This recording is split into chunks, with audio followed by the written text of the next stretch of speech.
Welcome everyone to this next episode of the Confidence Conversations podcast. And I'm delighted today to welcome Victoria Shepherd onto the podcast. Hi, everyone can see you now. We're like, hi.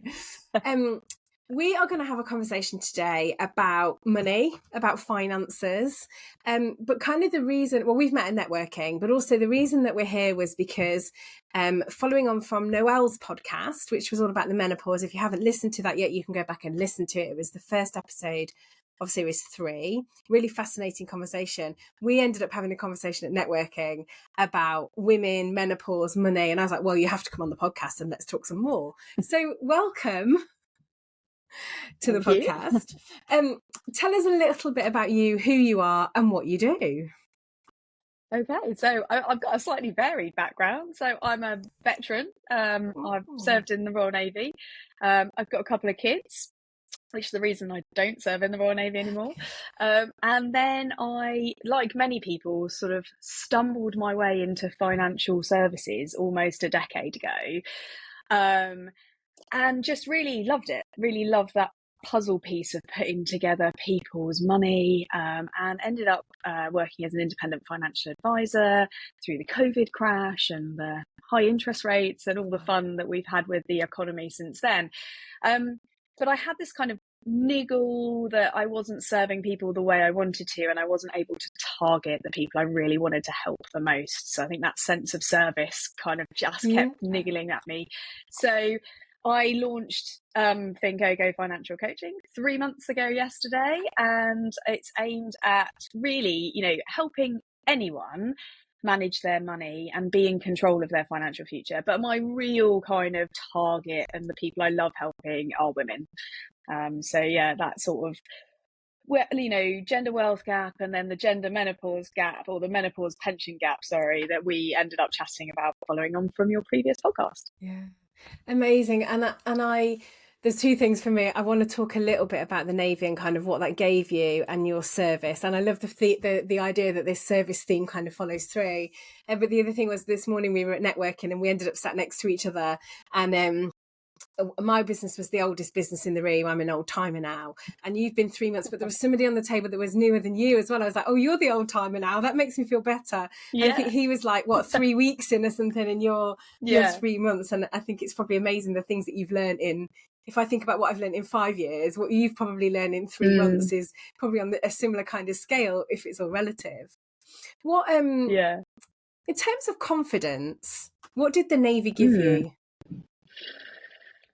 I think the Navy, you join young. So I was 21 when I left university and went straight into the Navy. And I think a lot of it gives you that ability to switch into a role. And I think a lot of confidence is putting on that game face.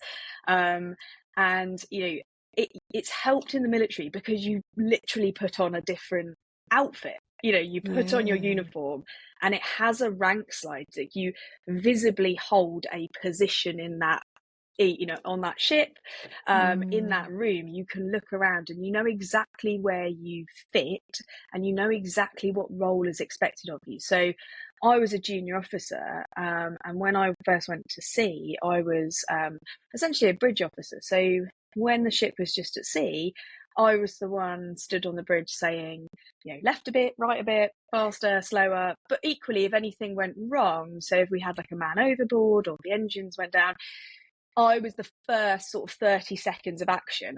The captain would come flying up to the bridge at high speed, but those like initial sort of actions were mine. So you sort of had to step on and then become this person that was in charge of the safety of the people on the ship.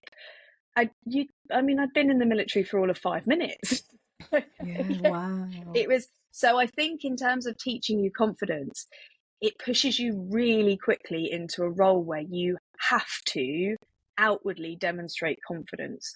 You have to sort of be able to make the people around you feel that you're calm, you're in control, and you know what to do.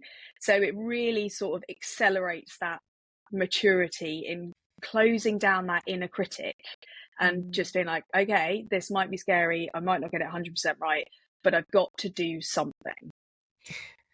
I love that. I love this idea of, because I talk a lot about act as if. Let's not talk about, those that have followed me for a while know that I don't believe in the whole fake it till you make it thing, because it's just not sustainable. But there's act as if, you put the uniform on, you become this confident person. I'm clearly summarizing what you said there.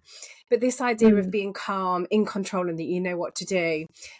What just sprung to mind when you said that was, I had a client a while ago, and she went sailing out on the Solent a few years ago, and they had 3 days of sailing. The first day apparently was really calm, it was lovely, gin and tonic kind of day. And then the second day was a bit more choppy. The third day was really bad. And she said she looked over at her husband and she thought to herself, oh, he doesn't look great. Should I be worried? Am I? What's going on here? And then she reminded herself to look at the captain of the ship, I think it was just a small sailing boat, but he was there with his, with his cup of tea in hand, kind of one hand on the whatever. I was going to say steering wheel. I know that's not the technical term. And she's like, well, hang on. The worst that's going to happen here is he's going to spill his tea. Why am I worried? And this idea of calm, in control, know what to do. Because I guess at that point, you probably don't want the people around you to panic if you've got a man overboard or something like that. Yeah. You have to have that feeling of in control. Ironically as well, the guy that was steering that ship was also called Buster, which I just loved. I was like, well, that just rounds out the whole story. But I think it's this idea of, I used this word with someone else the other day, confidence. It's like a calmness but enveloped with confidence. How has that service served you as you've come on and kind of set up your own business? Yeah, interesting. I think there's a lot of crossover, and I think you're totally right. I think that confidence thing, I love that it comes from that. So this in your business in coaching, like a lot of coaching is being the leader in the conversation, and I don't mean being the dominant voice in the conversation, but being able to steer through those tricky points where a client will get caught up on something that you as the coach know isn't the important thing. That's just a bump in the road. So it's being able to take a situation and on a ship it might be a man overboard, suddenly it all gets really loud and everyone starts sort of running around. You stay calm in the center. I think when it comes to money and coaching, it's more emotional for people, whether it's, fear or sort of worry or embarrassment about where they're at. So it's more about stepping back and being able to pull them back to see that bigger picture and realize that they are where they're at, but they do need, it's about taking those next steps and those next actions and leading them through that journey so that they build that inner confidence that they've navigated their way through that. Yeah, it's almost about sort of gently taking their hand, but not so leading, but not leading, kind of guiding, sort of showing that. Let me just stand back and show you that kind of this is the path that maybe you could take if that feels like it's the right way. Yeah. So here's a first action that you could, here's a suggestion of a first action. Now where does that get you to, rather than do this and this. So, yeah, exactly. So you've talked a little bit there about financial coaching. Tell us, so if somebody hasn't come across what it is before, tell us how you might work with a client. Yeah, so it's a slightly niche role, and not many people have come across it. I think for most people, they see financial advice, which is the world I've come from, or free thing, the free resources you can get on the internet, which are great. There's lots of great stuff out there. Financial coaching sort of sits in between those two things. So where I won't go with clients is I won't tell them what fund or provider to use. That's regulated financial advice. So that's if you need that level of guidance and someone else controlling your money, in that detail for you, that's where financial advice steps in. Financial coaching is about teaching people to understand what they need their money to do for them.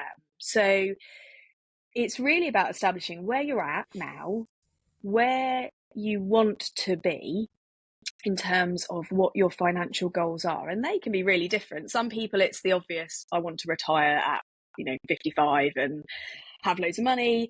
Other people, it might just be, I'm just really not sure if the worst happens, my family will be okay. So it can be from either end. So it's about drawing out what the top things that are important to people are for their lives. And I think that's the really key thing, is getting people sometimes to focus on what's important to them, not what anyone else is doing with their money. It's sort of dropping that envy of what other people have and what social media shows us we should be doing and having, and actually looking about what are our core values and how can money be used to support those and support what we want our life adventure to look like, because that's all it is. It's just a tool.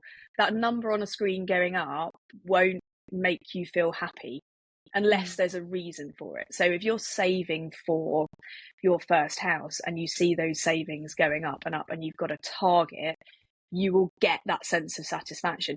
If you just want more without a reason that's linked to it, in my experience, the clients who just want more, that's just driven by greed, and where it doesn't have a direction, it's never enough. So that you never get any happiness out of that money. Money's so emotive, isn't it? It's so interesting, because I have a lot of conversations with clients, where maybe they are facing redundancy or they're thinking of going to work for themselves, and money's always that thing that maybe holds them back. That's a really difficult hurdle to get over, really difficult. And I know certainly when I, decided to set up enrichment coaching, I was in a well-paid role. I was driving around in a company car, all of that. I wasn't happy. And now, we literally had a conversation the other day about, I don't bring in as much money as I used to. And Paul was like, yeah, but I don't care, because I know which girl's coming in the door at the end of the night.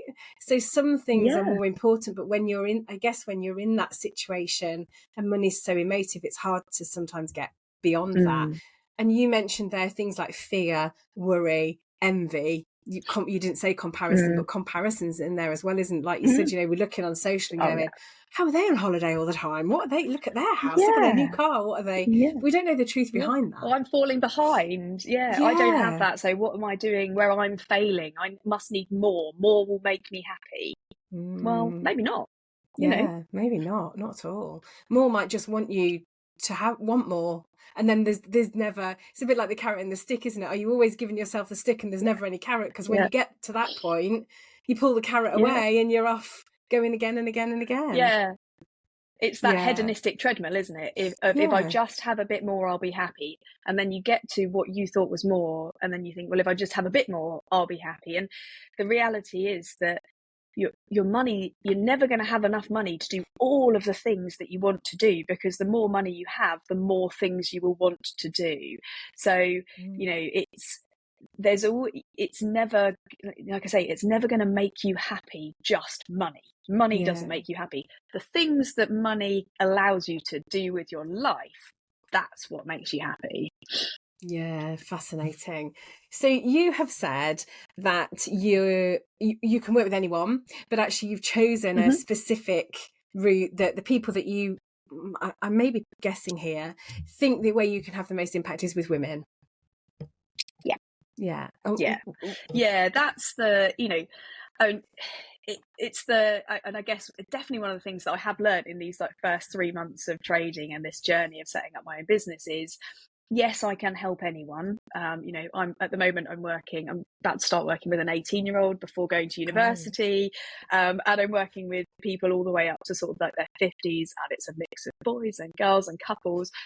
But when I think about what I want the business to be and where I want to have the most impact over the longer term of the business, it is in helping women close this gender wealth gap. It's just helping individuals feel more in control. And I think there are so many landmines out there for women to sort of trip over, and you can't, a lot of them you can't solve. We can't solve the fact that women have babies, and you take career gap. No one wants to solve that. No, but it's about understanding the impact of things. And I think that was where that menopause topic really, once I started looking into that, and I was like, oh, this is that sort of women aged 45 to 55, as we're approaching perimenopause, menopause, and retirement becomes a bigger topic on the agenda is that I hadn't realised that it's not all about the hot flushes and the memory lapses, and actually the knock-on effect of that is that almost like 49% of women are considering leaving work early because of menopause symptoms. Wow. So, Wow. and whether that's reducing hours or retiring like entirely because they just don't want to be in the workplace anymore, can't see a way through it, the impact that will have for the following 20, 30, maybe longer years is huge in terms of pension and wealth, because that's the bit where normally you're more senior, you can pile money into your pension, maybe kids have left home, so actually more of the cash flow is yours to sort of build your future. If you don't understand that before you make those decisions, you're not actually making an informed decision on a thing that is huge in terms of ongoing impact. And that's really, once I started diving into that, I just sort of thought that age bracket of women is where I can have such an impact, not in terms of suddenly being able to make them happy at work full time with menopause. Like I can't solve that.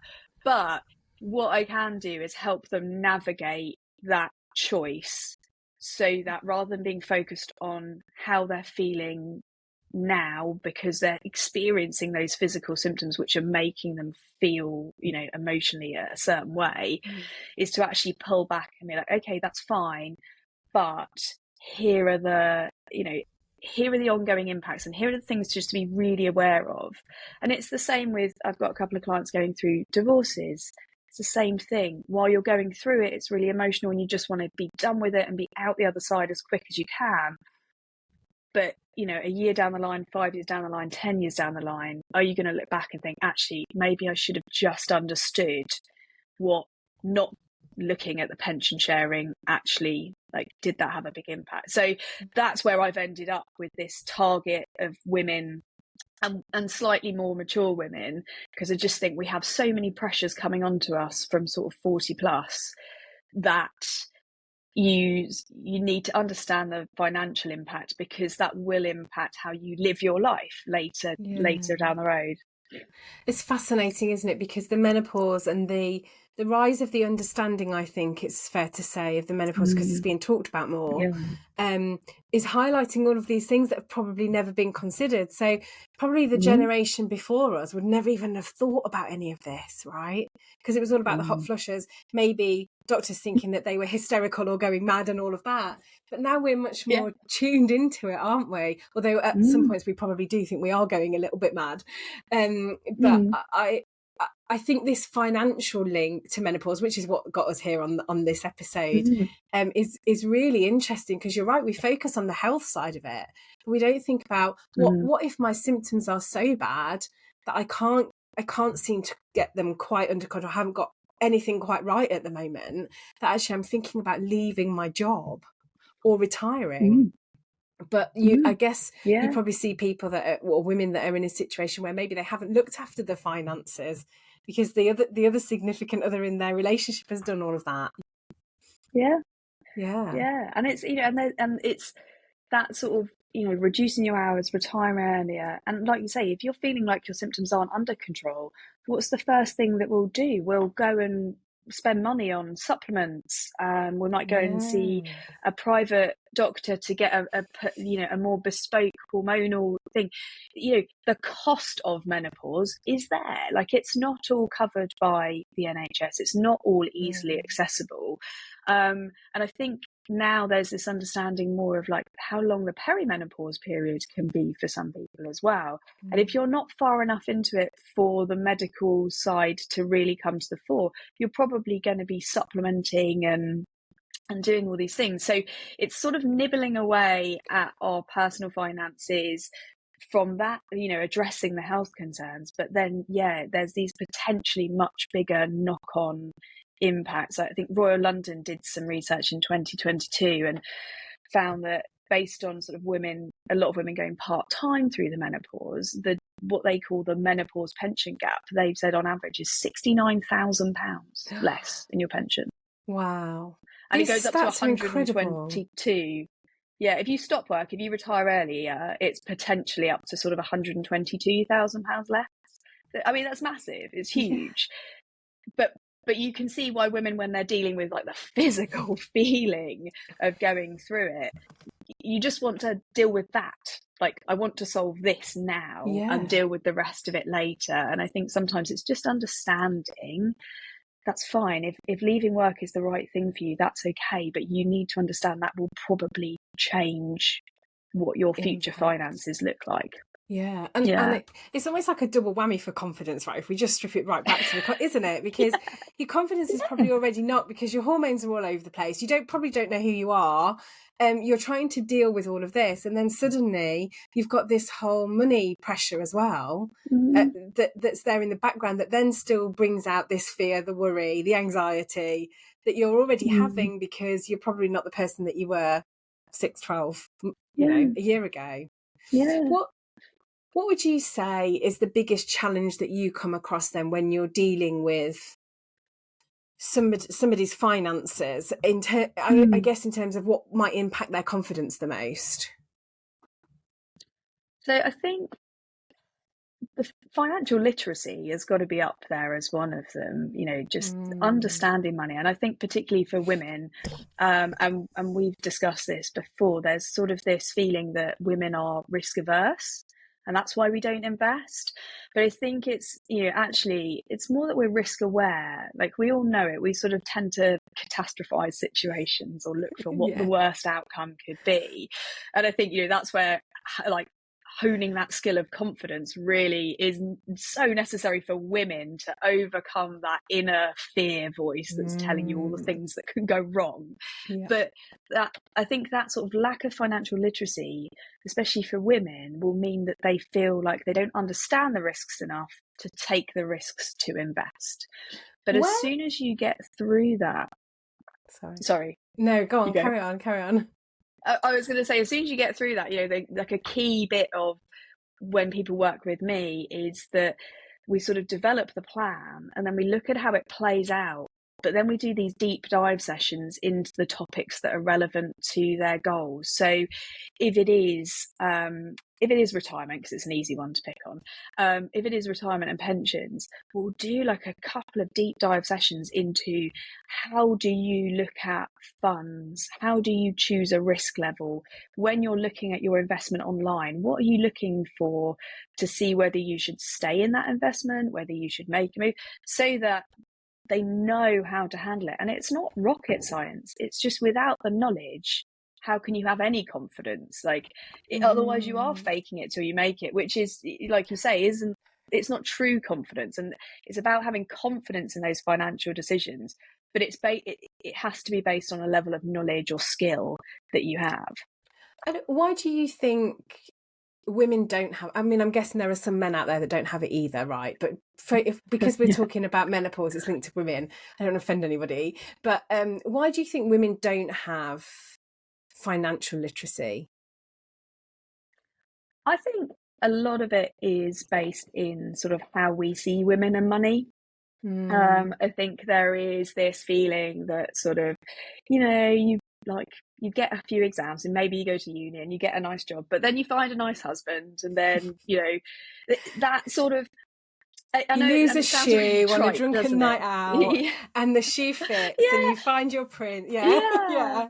Exactly. And then he gets you a credit card and then off you go.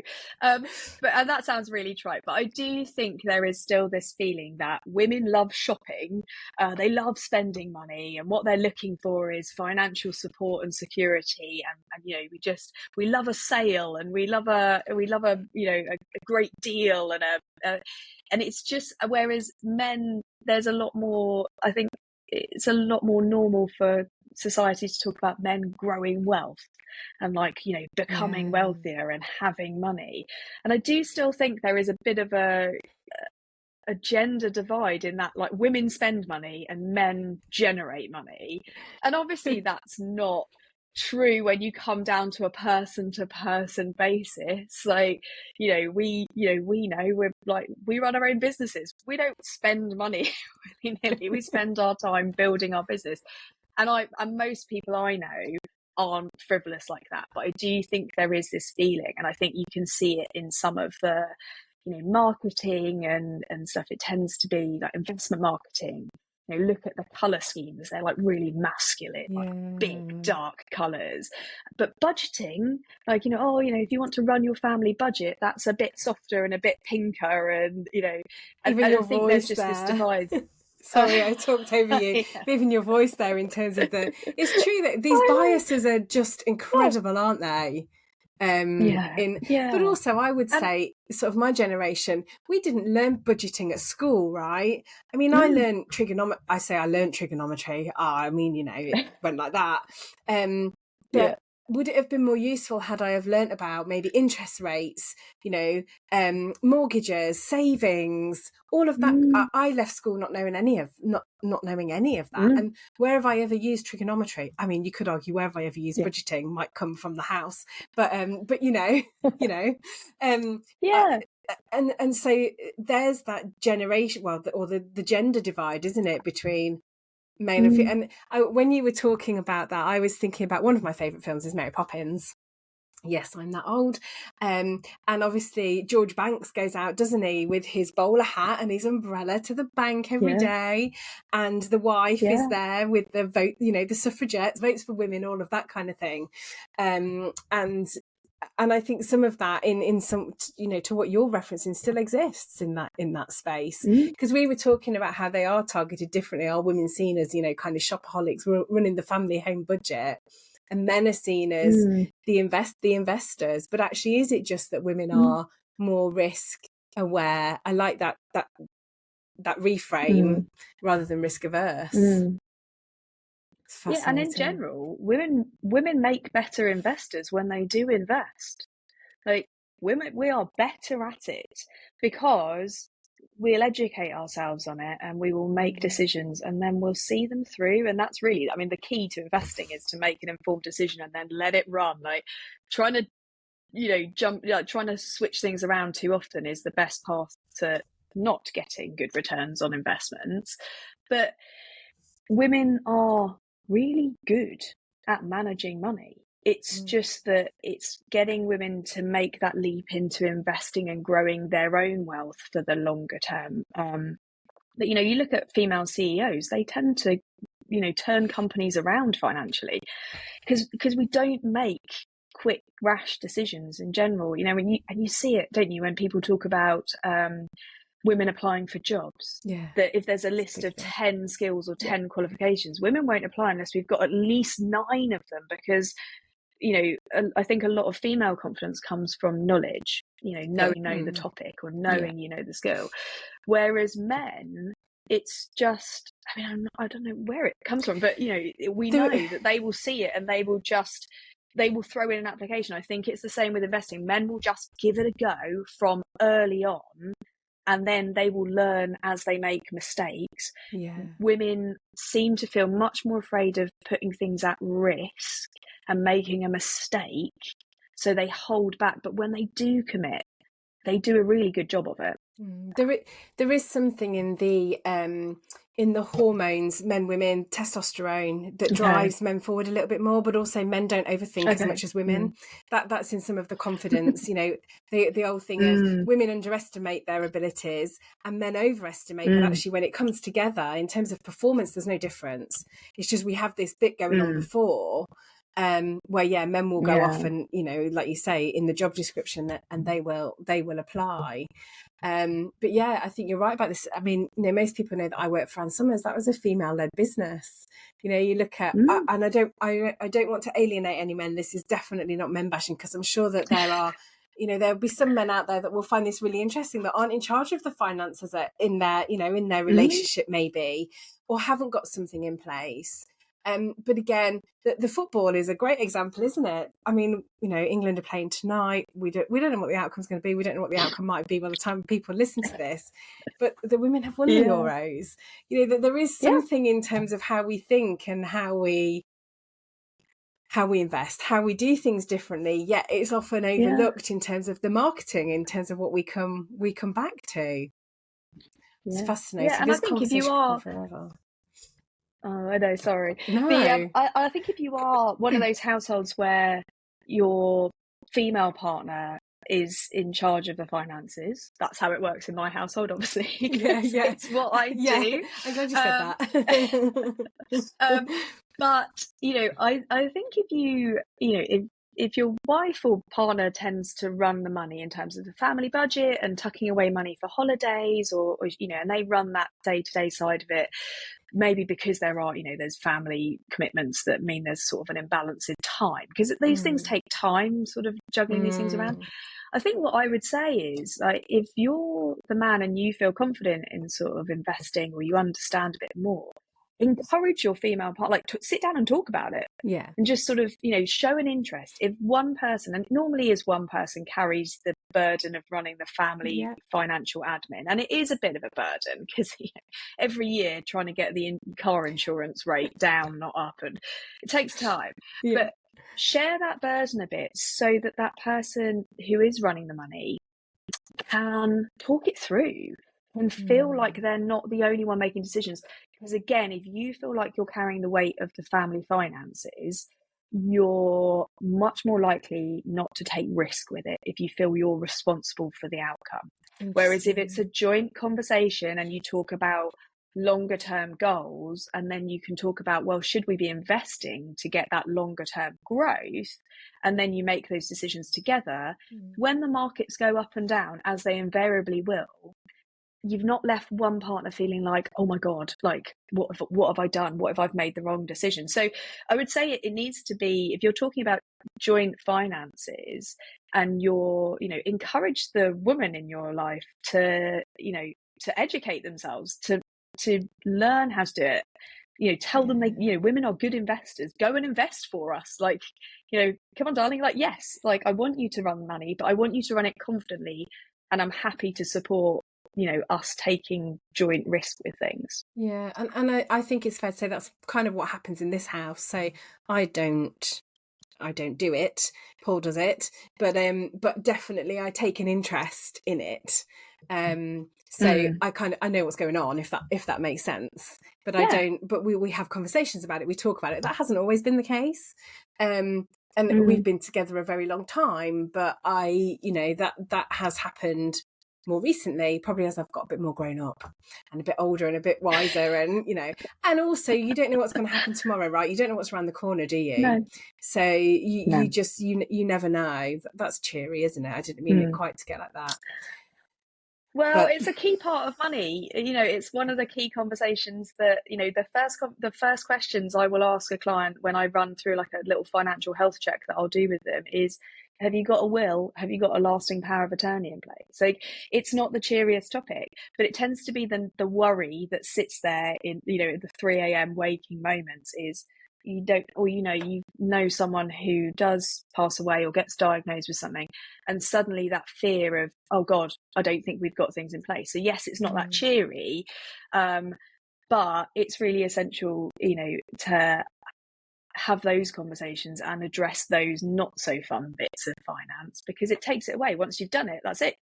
That worry's gone, because you've dealt with it. Yeah, and there's all the fear wrapped up in some of those kind of things as well, isn't there? Not avoiding those difficult conversations and all of that kind of thing as well. So give me an example then of where you've restored somebody's confidence through the work that you have done or do.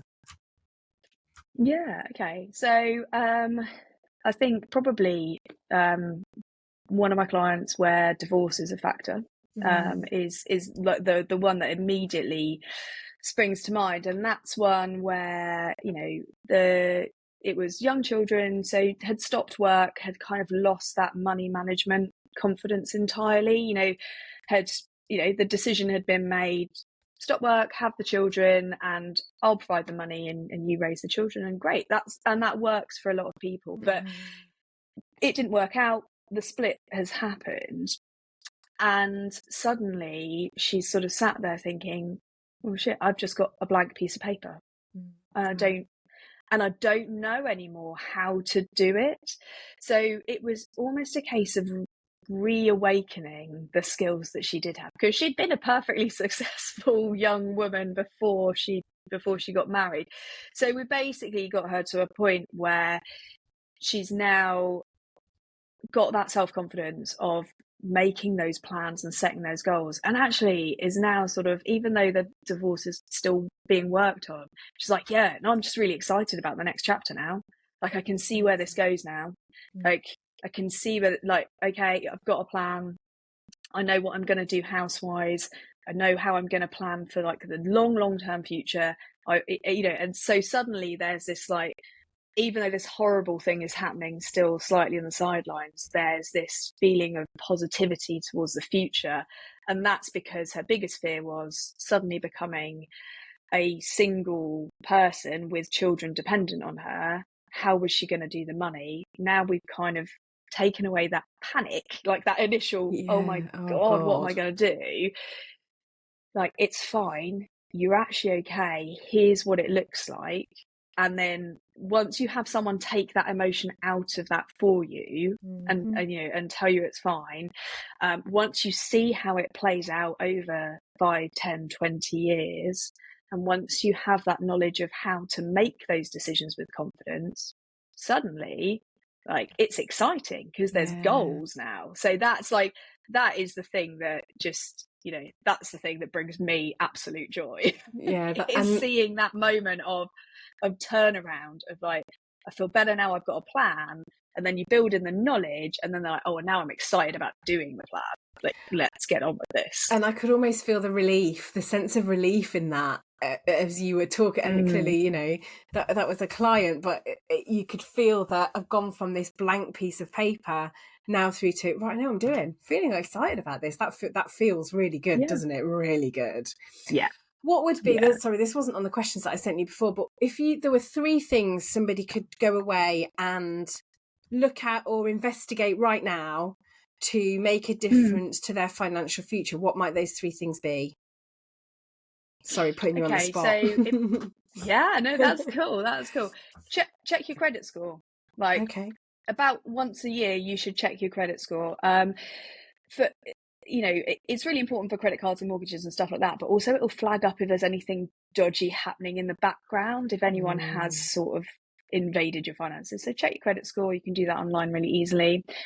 Check your cash savings. Like, where's your, where are you holding your cash? What's it getting you? Because at the moment, it should be getting you somewhere around 5% interest. So if it's just sat in the savings account you've had for the last 5 years and it's returning 0.5%, move it now. And we should just say that we're recording this on the 10th of July. So I guess the interest rate, we've just got a new government. I guess the interest rates may or may not be a bit different when you air this. But a good idea. Yeah. And, if those savings are, we have a saying in this house about, we need to raid the mattress. I'm like, wow, this mattress is a bit deep. I wish I knew where all this money was coming from in this mattress. So yes.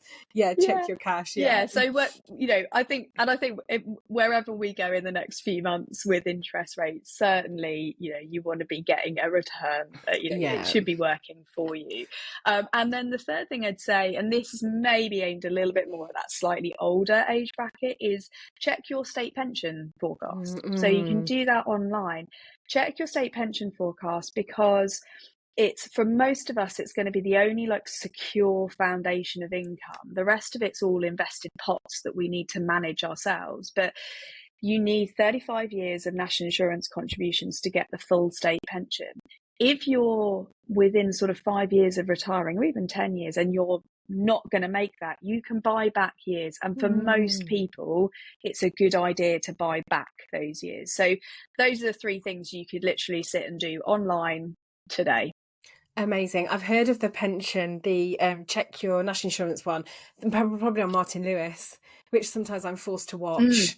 But it's a good thing to check, isn't it? Because I think the return on that for little investment is worth it, isn't it? Definitely. Great advice. Yeah. So if somebody wants to find out more and they're now going, right, I need to talk to you because I need you to give me that relief or that light bulb moment, tell us where they can find you.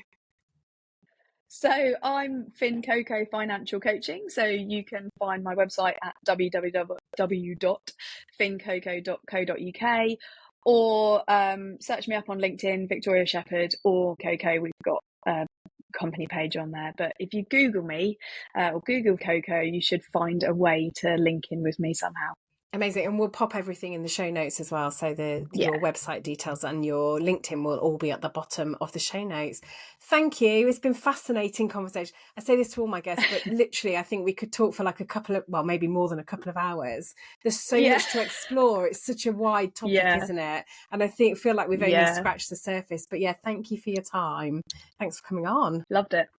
Thank you. Thank you. So thanks for listening, everybody, or watching if you're watching. And we'll see you next time on the Confidence Conversations podcast.